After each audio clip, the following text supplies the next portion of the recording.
Today we take a look at Michigan signee Jett Howard. If you haven't yet, please share and subscribe to help grow the channel, and I hope you enjoy the video.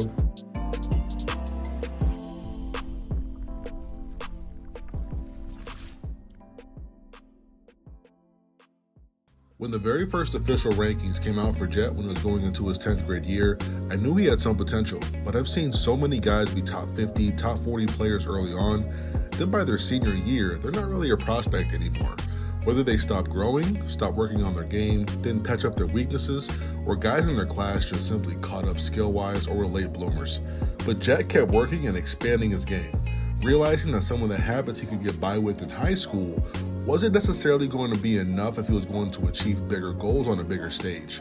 He's now 6'6", 6'7", 220 pounds, ranked 38th overall, and the number 14 small forward in the country.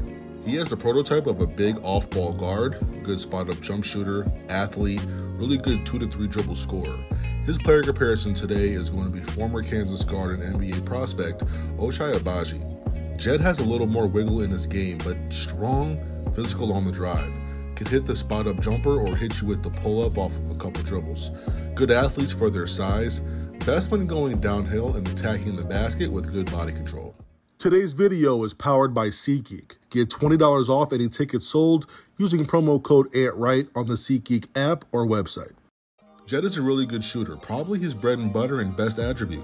He can hit jump shots in spot-up situations, always with his feet and hands ready to receive the pass, which is dangerous against zones, especially because all he has to do is read the ball and pick his spots on the perimeter, finding the openings.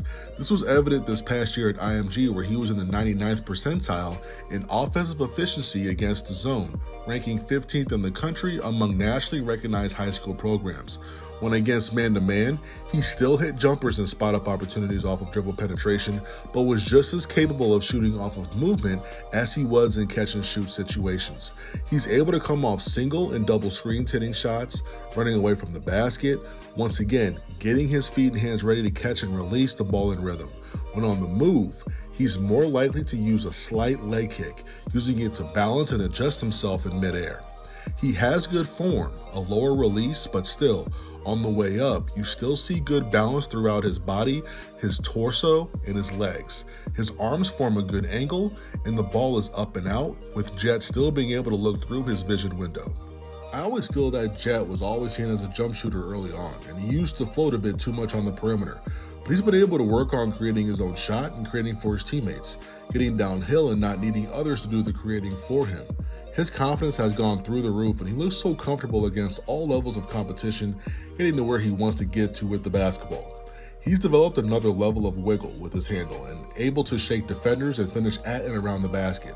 He's also developed a nice in-between game where he'll use his steps to get to his spots and either shoot a runner or a floater with touch. If you were to tell me Jett dropped out of the top 50, I'd say it was because he didn't improve his handle and didn't initiate and get more aggressive and efficient off the bounce. He does favor going hard to his dominant right hand, but defenses underestimate how big he is at 6'7", 220. When he shifts the defender, he gets aggressive and really uses his body to get to the paint, then elevates above the smaller perimeter defenders.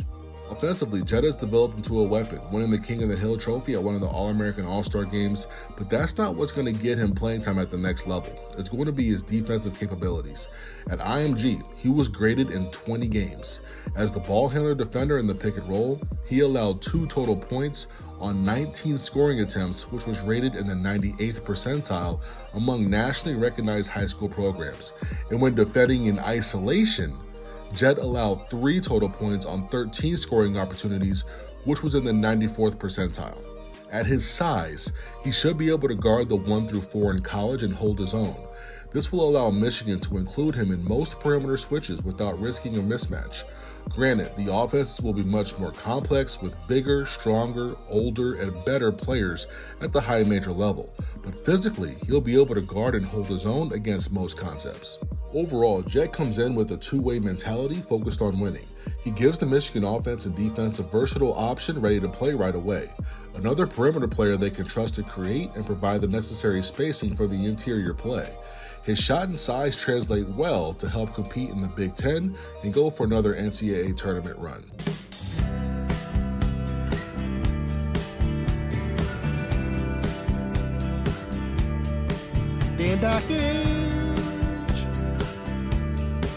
Can't guard me.